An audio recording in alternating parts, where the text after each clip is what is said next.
Glory to God the Father and Son Yeshua Messiah. Acts 27. Paul's witness during the shipwreck.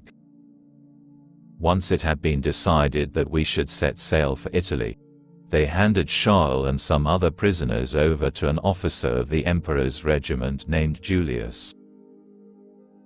We embarked in a ship from Adramyttium which was about to sail to the ports along the coast of the province of Asia, and put out to sea, accompanied by Aristarchus, a Macedonian from Thessalonica. The next day, we landed at Zidon, and Julius considerately allowed Shaul to go visit his friends and receive what he needed. Putting to sea from there, we sailed close to the sheltered side of Cyprus because the winds were against us. Then across the open sea along the coasts of Cilicia and Pamphylia, and so we reached Myra in Lycia. There the Roman officer found an Alexandrian vessel sailing to Italy and put us aboard. For a number of days we made little headway, and we arrived off Cnidus only with difficulty. The wind would not let us continue any farther along the direct route, so we ran down along the sheltered side of Crete from Cape Salmon. And, continuing to struggle on, hugging the coast, we reached a place called Pleasant Harbor, near the town of Lassi. Since much time had been lost, and continuing the voyage was risky, because it was already past Yom Kippur, Shaul advised them. Men, I can see that our voyage is going to be a catastrophe, not only with huge losses to the cargo and the ship, but with loss of our lives as well. However, the officer paid more attention to the pilot and the ship's owner than to what Shaul said. Moreover, since the harbor was not well suited to sitting out the winter, the majority reached the decision to sail on from there in the hope of reaching Phoenix, another harbor in Crete, and wintering there, where it is protected from the southwest and northwest winds. When a gentle southerly breeze began to blow, they thought that they had their goal within grasp, so they raised the anchor and started coasting by Crete close to shore. But before long there struck us from land a full gale from the northeast, the kind they call an evrakilon.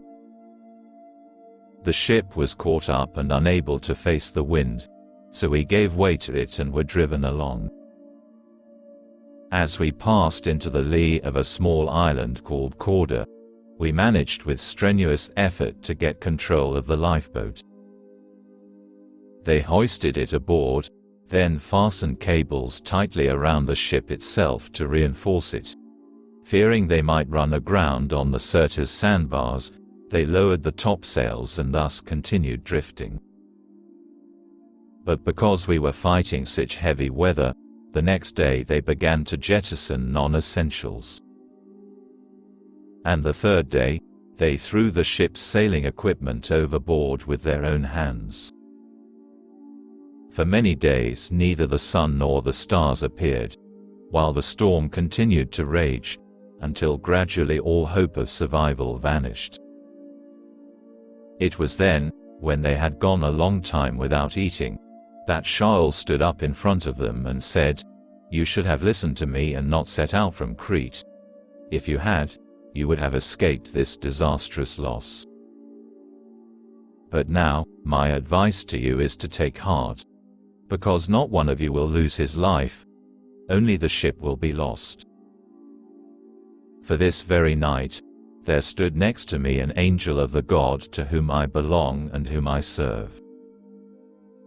He said, "Don't be afraid, Shaul. You have to stand before the emperor. Look, God has granted you all those who are sailing with you. So, men, take heart. For I trust God and believe that what I have been told will come true.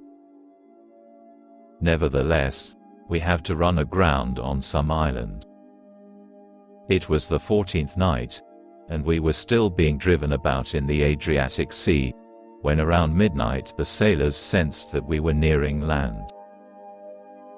So they dropped a plumb line and found the water 120 feet deep.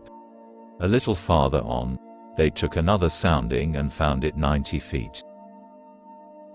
Fearing we might run on the rocks, they let out 4 anchors from the stern and prayed for daylight to come. At this point, the crew made an attempt to abandon ship. They lowered the lifeboat into the sea, pretending that they were about to let out some anchors from the bow. Shaul said to the officer and the soldiers, "Unless these men remain aboard the ship, you yourselves cannot be saved." Then the soldiers cut the ropes holding the lifeboat and let it go. Just before daybreak, Shaul urged them all to eat, saying, "Today is the 14th day you have been in suspense, going hungry, eating nothing. Therefore I advise you to take some food. You need it for your own survival. For not one of you will lose so much as a hair from his head." When he had said this, he took bread, said the Barakah to God in front of everyone, broke it and began to eat. With courage restored, they all ate some food themselves. Altogether there were 276 of us on board the ship. After they had eaten all they wanted, they lightened the ship by dumping the grain into the sea. When day broke, they didn't recognize the land, but they noticed a bay with a sand beach, where they decided to run the ship aground if they could. So they cut away the anchors and left them in the sea. At the same time, they loosened the ropes that held the rudders out of the water. Then they hoisted the foresail to the wind and headed for the beach. But they encountered a place where 2 currents meet, and ran the vessel aground on the sandbar there. The bow stuck and would not move, while the pounding of the surf began to break up the stern. At this point the soldiers' thought was to kill the prisoners, so that none of them would swim off and escape. But the officer, wanting to save Shaul, kept them from carrying out their plan.